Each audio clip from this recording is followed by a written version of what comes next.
నమస్తే బీసీఎన్ న్యూస్తో మీ ముందున్నది ఆనంద్ రాజ్ కుమార్. ఈనాటి వార్తలను ముఖ్యాంశాలు. ముఖ్యమంత్రి సహాయ నిధి పేదలకు వరమన్న నిమ్మల రామనాయుడు. పాలకొల్లు నియోజకవర్గంలో 95 మంది లబ్ధిదారులకు 55 లక్షల సీఎంఆర్ఎఫ్ చెక్కులు పంపిణీ చేసిన మంత్రి. అప్పుల భారం జగన్ పుణ్యమే అన్న ఏపీ బయోడైవర్సిటీ బోర్డు చైర్మన్ నెరైపాలెం విజయ్ కుమార్. కాగ్ నివేదిక వక్రీకరిస్తూ వైసీపీ తప్పుడు ప్రచారం చేస్తుందని ధ్వజం. తాడేపల్లి వైసీపీ కేంద్ర కార్యాలయంలో సావిత్రిబాయి పూలే వర్ధంతి కార్యక్రమం. చిత్రపటానికి పూలమాలలు వేసి నివాళులు అర్పించిన వైసీపీ నాయకులు. మహిళలను వేధింపులకు గురి చేసే వారిపై కఠిన చర్యలు తప్పవు. రాష్ట్ర మహిళా కమిషన్ చైర్పర్సన్ రాయపాటి శైలజ హెచ్చరిక. పేద మధ్యతరగతి వారికి వైద్య సహాయం నిమిత్తం ముఖ్యమంత్రి చంద్రబాబు మానవత్వంతో సీఎంఆర్ఎఫ్ నిధులు విడుదల చేస్తున్నారని మంత్రి నిమ్మల రామనాయుడు అన్నారు. పశ్చిమ గోదావరి జిల్లా పాలకొల్లు మంత్రి కార్యాలయంలో ఒకే రోజు 95 మందికి 55 లక్షల ముఖ్యమంత్రి సహాయనిధి చెక్కులు పంపిణీ చేశారు. గడిచిన 19 నెలల కాలంలో పాలకొల్లు నియోజకవర్గంలో పేదలకు సుమారు 11 కోట్ల సీఎంఆర్ఎఫ్ నిధులు అందజేసినట్లు మంత్రి తెలిపారు. ఎన్నో ఇబ్బందులు ఈ రాష్ట్రానికి ఉన్నటువంటి స్థితిలో కూడా ఇంత పెద్ద ఎత్తున ఈరోజు ముఖ్యమంత్రి సహాయ నిధి నుంచి మన నియోజకవర్గంలోనే ఈ 18 నెలల కాలంలోనే 12 కోట్ల రూపాయలు ఇంత పెద్ద ఎత్తున నిధులు మీకు అందజేశాము అని అంటే ఈరోజు ఈ తెలుగుదేశం, జనసేన, బీజేపీ కూటమి ప్రభుత్వం ఎంత మానవత్వంతో మీ అందరికీ పనిచేస్తుందో ఇదే ఒక ఉదాహరణ. ఒక ఆదివారం అని కాదు, ఒక శనివారం అని కాదు, వారం కూడా ప్రతిరోజు కూడా మీ అందరికీ కూడా ముఖ్యమంత్రి సహాయ నిధి చెక్కులు.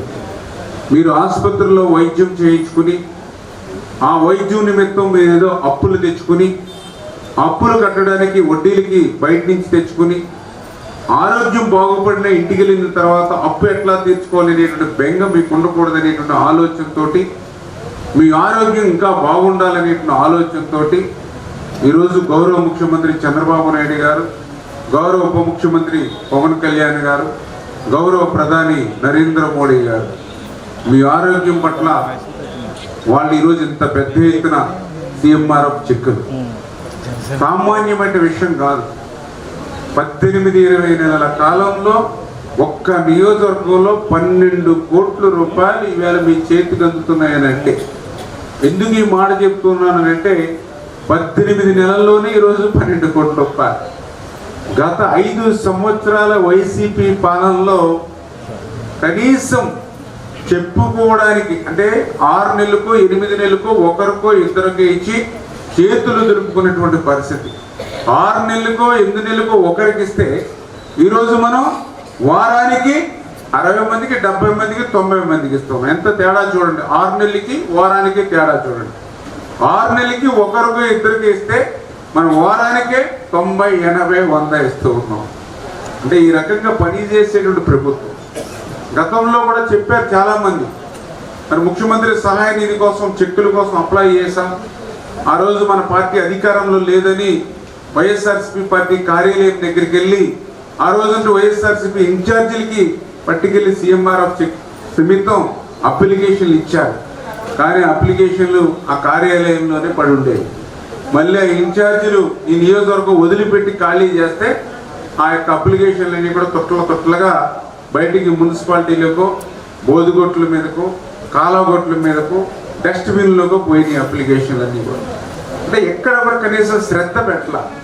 కానీ ఈరోజు మీరు అప్లికేషన్ మన ఆఫీస్కి తీసుకొచ్చి వెరిఫికేషన్ చేయించుకుని క్లియర్ చేస్తే అక్కడి నుంచి మీకు ₹1 ఖర్చు లేకుండా మీ అప్లికేషన్ పాలకొల్లు నుంచి అమరావతి మేమే పట్టుకెళ్ళి మేమే ముఖ్యమంత్రి గారి దగ్గర సంతకాలు చేయించుకుని మళ్ళీ మేమే అక్కడ ఆఫీస్లో చెక్కు తయారు చేసి ఆ చెక్కు మళ్ళీ మేమే పాలకొల్లు పట్టుకొచ్చి మీకు ఫోన్ చేసి ఈరోజు మీకు చెక్కు వచ్చింది మీరు తీసుకోండి అని చెప్తూ ఉన్నామని అంటే, దయవుంచి క్రింది గ్రామ స్థాయి, వార్డు స్థాయి తెలుగుదేశం, జనసేన, బీజేపీ కార్యకర్త దగ్గర నుండి నాయకుల వరకు కూడా ఏ రకంగా పని చేస్తే ఈ ప్రతిఫలం మీకు అందుతుంది అనేది మీరు అర్థం చేసుకుని ఇటువంటి మంచి ప్రభుత్వాన్ని మీరు ఆశీర్వదించాలని అంటే మీరు ఒక్కరే కాదు, మీకు జరిగినటువంటి న్యాయం 10 మందికి మనం చెప్పాలి. ప్రతి గ్రామంలోనూ 10 మంది కూర్చున్నప్పుడు మనం మాట్లాడుతూ ఉండాలి. ఎందుకంటే మనకి అవినీతి పత్రికలు లేవు, అవినీతి ఛానల్స్ లేవు. అందుచేత మనం చేసినటువంటి మంచి పనిని మనమే లబ్ధి పొందిన వాళ్ళే ఒక ఛానల్గా మీరు ఉండాలి, ఒక పేపర్గా మీరే ఉండి అందరికీ ఇటువంటి విషయాలు చెప్పి ఈ ప్రభుత్వం 10 కాలాల పాటు ఉంటే మేలు జరిగేది మరింత పేద వర్గాలకి మధ్యతరగతి వర్గాలకి అని చెప్పి మీ ద్వారా అందరికి కూడా తెలియజేసుకుంటూ సెలవు తీసుకుంటాం. Thank you. వైసీపీ హయాంలోనే రాష్ట్రంపై అప్పుల భారం ఇబ్బడి ముబ్బడిగా పెరిగిందని కాగ్ నివేదిక బట్టబయలు చేసిందని ఏపీ బయోడైవర్సిటీ బోర్డు చైర్మన్ నెలైపాయల విజయకుమార్ అన్నారు. మంగళగిరి టీడీపీ కేంద్ర కార్యాలయంలో మీడియాతో మాట్లాడుతూ పోలవరం ప్రాజెక్టు బడ్జెట్ను 2019-23 మధ్య భారీగా తగ్గించారని, ఎన్జీటీ అనుమతి లేకుండా పనులు చేయడం వల్ల ప్రభుత్వం భారీగా జరిమానాలు చెల్లించాల్సి వచ్చిందని కాగ్ స్పష్టం చేసిందన్నారు. కాగ్ నివేదికను వక్రీకరిస్తూ వైసీపీ తప్పుడు ప్రచారం చేస్తుందని విమర్శించారు. ఆ సమయంలో రాష్ట్రంలో వైసీపీ పాలన ఉందని, ఆ 2 నెలల్లోనే వైసీపీ 33.5% అప్పు చేసిందని, మిగిలిన 10 నెలల కాలానికి కూటమి ప్రభుత్వం 66.5% అంటే 53,000 కోట్లు అప్పు చేసిందని తెలిపారు. అసెంబ్లీ సమావేశాలు ముగిసే చివరి రోజున CAG report, controller and auditor general వల్ల 2024-25 సంవత్సరానికి సంబంధించిన రిపోర్ట్ని ప్రభుత్వం అసెంబ్లీలో ప్రవేశపెట్టింది. పాపం బొత్సగారు ఎప్పుడూ ఫైనాన్స్ గురించి మాట్లాడలేదు, ఆయనకి ఫైనాన్స్ గురించి తెలియదు. ఆయన మంత్రిగా ఉన్నప్పుడు కూడా ఏదో విద్యాశాఖ ఆ శాఖ చూసుకున్నారు, కానీ ఫైనాన్స్ గురించి ఆయన ఎప్పుడు మాట్లాడలేదు. అట్లాంటి బొత్స సత్యనారాయణ గారికి క్యాగ్ రిపోర్ట్ ఇస్తే ఆయన చేతిలో ఏదో కాగితం పెట్టుకొని క్యాగ్ రిపోర్ట్ అని పాపం అప్పుడే హాస్పిటల్ నుంచి వచ్చారు, ఆయన చేత తెగ అరిపించారు. ఆర్థిక మంత్రి కేశవ్ గారు, అయ్యా రిపోర్ట్లో ఏముందో కాస్త చూపించు మాకు, ఒకవేళ మా తప్పు అయితే మేము సరిదిద్దుకుంటాము, లేదంటే అసలు ఏముందో చెప్తే కదా అంటే 2-3 సార్లు అడిగారు. మాకు స్పీకర్ ద్వారా ఆ రిపోర్ట్ని మీరు పంపిండి, మీరు చేతిలో ఏదో కాగితం ఇట్లా పెట్టి ఇట్లా ఊపుతున్నారు, కాగితం క్యాగ్ రిపోర్ట్ అని ఓని అరుస్తున్నారు. 2-3 సార్లు అడిగేటప్పటికి పాపం బొత్స గారికి ఎక్కడ షేర్ తీసుకోవాలో, ఎక్కడ తలపెట్టుకోవాలో అర్థం కాకుండా యాజ్ యూజువల్గా ఈ మధ్య వాళ్ళ కొత్త వర్డ్ కనిపెట్టారు, మేము వాకౌట్ చేస్తున్నాం. అరే నువ్వే కదా మాట్లాడింది, క్యాగ్ రిపోర్ట్లో ఏదో ఉందన్నావు, ఆ రిపోర్ట్ ఏదో మాకు పంపిస్తే మేము చూసి దాని మీద మేము మాట్లాడతామే అని ఆర్థిక మంత్రి, అసెంబ్లీ వ్యవహారాలు చూసే ఆర్థిక మంత్రి మాకు ఆ రిపోర్ట్ పంపిస్తే కదా ఏముందో, అసలు నువ్వేం చెప్తున్నావు మాకు అర్థం కావట్లేదు, అట్లాంటి క్యాగ్ రిపోర్ట్ ఏమొచ్చిందంటే మేము వాకౌట్ చేస్తున్నాం అన్నారు. క్యాగ్ రిపోర్ట్లో ఏమన్నా అన్నారా? మా గవర్నమెంట్ ఏమన్నా అన్నారా? వాళ్ళ గవర్నమెంట్ ఏమన్నా అన్నారా?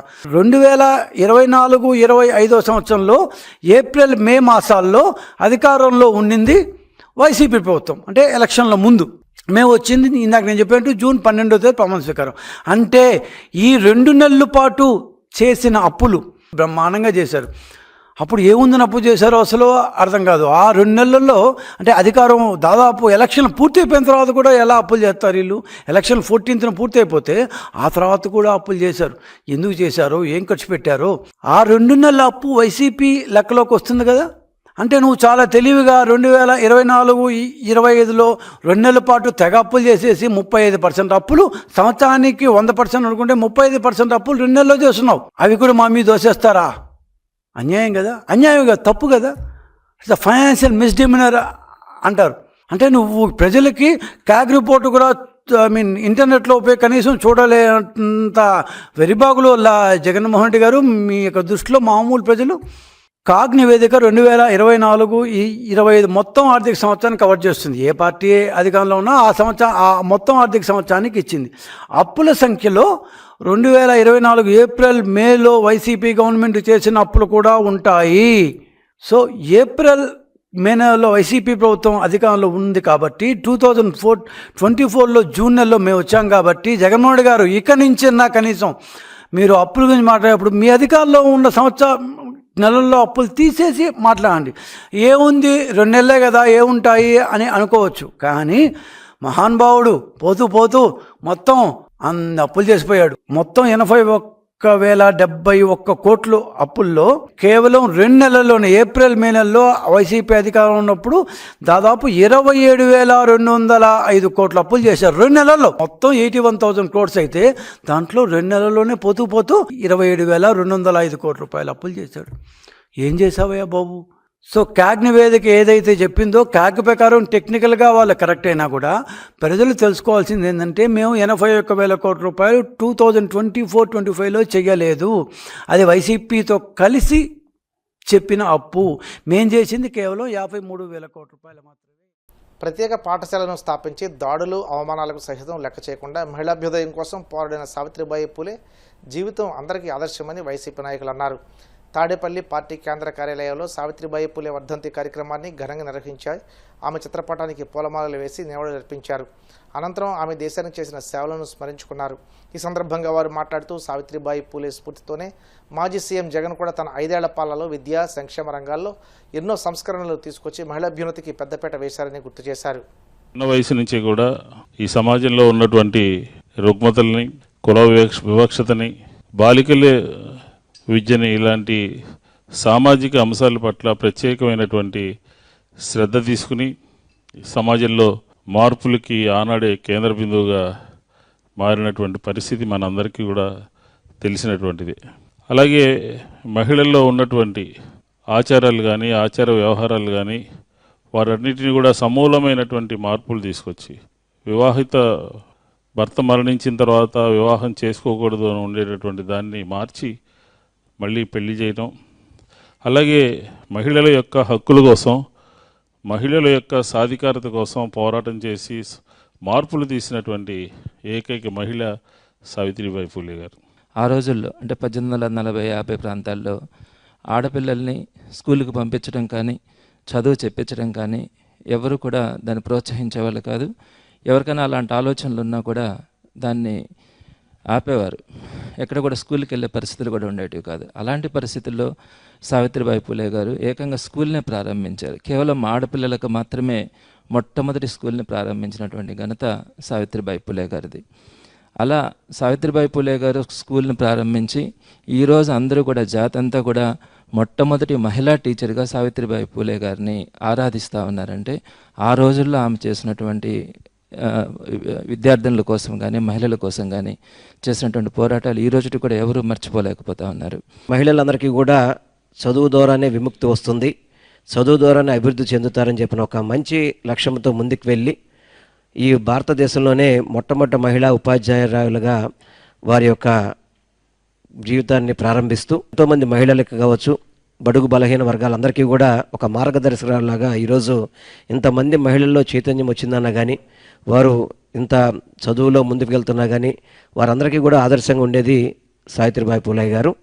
వారిని ఆదర్శంగా తీసుకొని 2019-24 వరకు జగన్మోహన్ రెడ్డి గారి నాయకత్వంలో కూడా చదువు ద్వారానే ప్రతి ఒక్కరికి కూడా అభివృద్ధి సాధ్యమవుతుందని చెప్పని ఆ రోజు జగన్మోహన్ రెడ్డి గారు చదువుకి పెద్దపీట వేస్తూ, అది ప్రభుత్వం ద్వారా అయితేనే అవుతుంది, ప్రైవేటు పాఠశాలలు అయితే కనుక ఆర్థిక ఫీజులు కానీ ఆర్థిక ఇబ్బందులు వస్తాయని చెప్పిన ఉద్దేశంతో ప్రభుత్వ పాఠశాలను బలపరచడం కానివ్వండి, మహిళలకి అన్ని విధాలా కూడా ప్రోత్సహించే విధంగా, మహిళలందరినీ కూడా ముందుకు తీసుకొచ్చే విధంగా జగన్మోహన్ రెడ్డి గారు పరిపాలన చేశారు. వాటన్నిటికీ కూడా మూలం ఎక్కడి నుంచి వస్తుందంటే అది సావిత్రిబాయి పూలే గారి యొక్క ఆశయాలను ముందుకు తీసుకెళ్లే విధంగా పనిచేసింది వైఎస్ఆర్ కాంగ్రెస్ పార్టీ అని చెప్పని మీ అందరికీ తెలియపరచుకుంటూ మరొకసారి ఈ కార్యక్రమాన్ని వారికి ఘనంగా నివాళులర్పించిన అందరికీ కూడా నా హృదయపూర్వక నమస్కారాలు తెలియపరచుకుంటూ సెలవు తీసుకుంటాను. ఇప్పుడు కాసేపు ప్రకటనలు.